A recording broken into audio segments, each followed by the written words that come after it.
Hi there, and welcome to my YouTube channel. Whirlwind of Destruction was a hair-raising, knee-knocking, and spine-chilling painting to create because it was highly dangerous. And I'd bet you $1 to a donut that you've never attempted painting a tornado that was on the move, especially when it was coming your way super fast. One thing for certain, it sure didn't take me long to complete that painting. It's most likely the fastest painting I've ever done. The brush was a blur of colors streaking across the canvas. Believe you me, I couldn't dip the brush into the paint and mix the colors fast enough, as far as I was concerned. As the tornado drew closer and closer, wreaking complete havoc and destruction in its path, I sensed something sinister within its core. Its fearsome presence and demeanor seemed like the sort of monster you might read about within the pages of a Stephen King horror novel.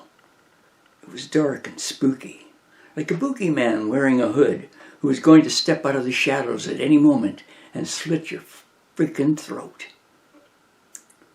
The tornado almost appeared as if it had long, sharp teeth, as it ripped and tore the countryside asunder, throwing vehicles, buildings, animals, and even people skyward. I could feel the ground trembling beneath my feet as it approached. But I wasn't the only one scared out of my boots. Even the earth seemed terrified by this whirlwind of destruction. When the tornado was only a twirl or two away, instead of feeling a raging wind, it felt more like a ravenous, sucking sensation. You know, like when you cram a huge forkful of spaghetti into your mouth, there always seems to be one or two long noodles that don't quite make it through your pursed lips.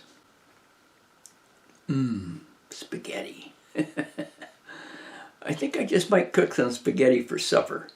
Nice hot sauce and sprinkled chunks of Parmesan cheese over the top of it. Yummy, yum, yum. How about you? Oh, sorry. I seem to have gotten a little sidetracked, thinking about eating. Back to the tornado. The roar created by the tornado was like nothing I had ever heard before. It was as if all the rock and roll concerts that had ever existed were all playing at once, and the volume was turned up as high as it would go. And if that didn't make my ears bleed, it was as if all the millions of fans attending those concerts were screaming at the top of their lungs.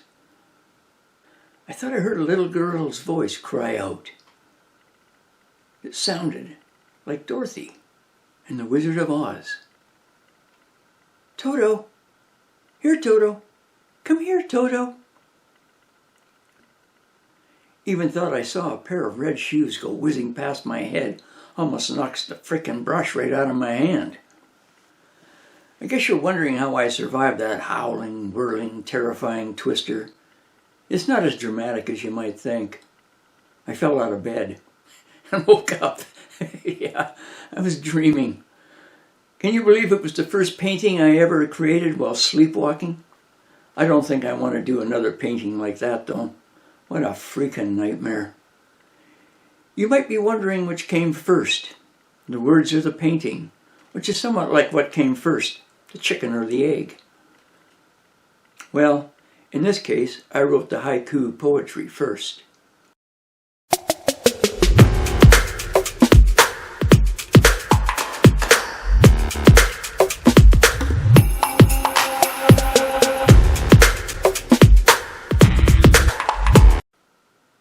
Tragic destiny, a tornado of hatred, twisted, gentle love.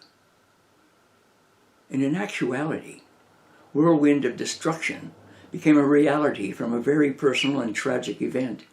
But I'm not going to get into that. However, I will say this, the real-life nightmare eventually had a happy ending.